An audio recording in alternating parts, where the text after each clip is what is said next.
Roman, thank you. Tomorrow, the Kansas legislature begins its special session focused on tax cuts. Kansas Governor Laura Kelly vetoed 3 proposals during the last legislative session, but last week, lawmakers announced that they've reached a compromise. The tax package is priority, but lawmakers are also expected to talk about bringing the Kansas City Chiefs and the Royals into Kansas. Top Republican lawmakers also hope that their special session tomorrow will allow more than $1 billion in bonds. That's money to help finance the stadiums here in Kansas for the Chiefs and Royals. All right, let's get 12 News reporter Gabriela Hernandez, who's been following this today, with the latest on what the lawmakers are saying. Jacob, Christie, a special meeting held today was a chance for lawmakers to express their concerns and questions before they go to special session tomorrow.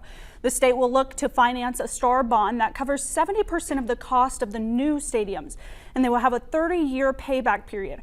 Right now, Kansas typically authorizes STAR bonds for 50% of the cost with a 20-year payback period, showing just how far lawmakers are willing to attract both teams. As the legislature prepares to weigh the expansive proposal, lawmakers appear split. Representative Sawyer Clayton putting emphasis on what the proposal will bring to the Kansas City area outside of professional sports.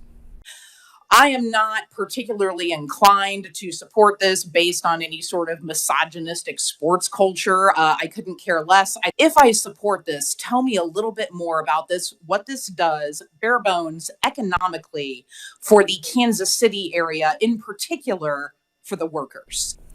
In response, Commissioner Tom Burrows of Wyandotte says that benefits would be similar to what the Kansas Speedway brings to the economy. The bill stated that the stadium project would need to be approved by June 30th of 2025, and an extension agreement could be filed another year.